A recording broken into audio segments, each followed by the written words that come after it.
Hello friends, today's topic, these 5 PSU bank stocks likely to be available for buying shortly.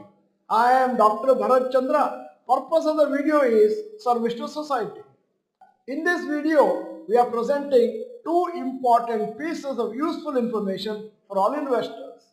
Topic number 1, on 15 November, Morgan Stanley Capital International MSCI, which is a global stock market index creator, will rejig its MSCI standard index.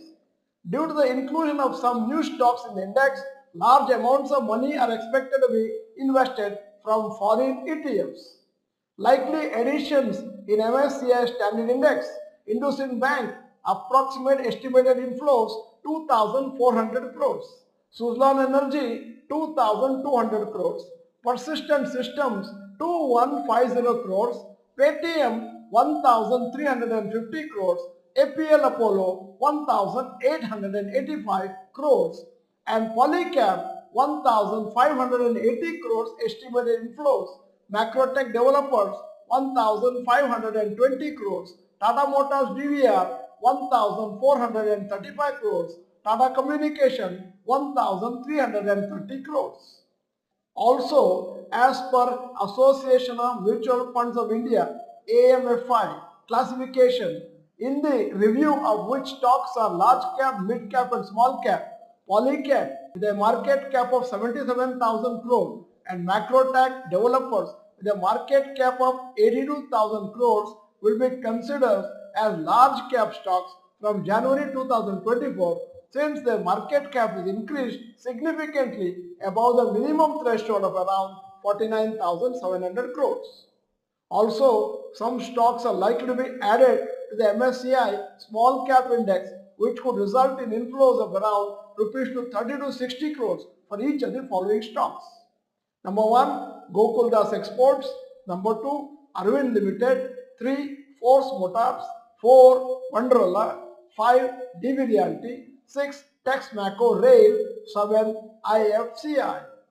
Now coming to topic number 2, and that was in the title. The minimum public shareholding rule is applicable to all listed companies in India. As per the rule, 25% of the shares of the company must be compulsorily held by the public. Here, public is defined as non-promoter shareholders, where promoters are holding more than 75%, they have to mandatorily sell additional shares to the public to comply with the rule. However, government entities have been given some additional period to comply with this rule. Due to the fantastic rally in PSU stocks the last 2 to 3 years or so, government is planning to take advantage by selling 5 to 10% stake in some PSUs. It will likely to reduce stake in PSUs in which it holds more than 80% stake currently. It is specially considered public sector banks since the NPAs are at multi-year low. Now government stake in PSU banks. Punjab and Sindh Bank, government stake 98.25%. 3-year stock CAGR is very high, 55%.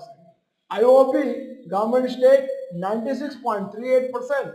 3-year stock CAGR 64%.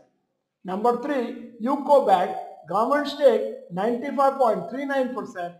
3-year stock CAGR 50%. Number 4, Central Bank of India, government stake 93.08%, 3-year stock CAGR 59%. Bank of Maharashtra, government stake 86.46%, 3-year stock CAGR 60%. So, this stake will help government fulfill the SEBI rules with respect to minimum public shareholding, and also it will help the government in selling the stake at high valuation. Nobody knows when the stock prices will fall and reduce the valuation of these public sector companies.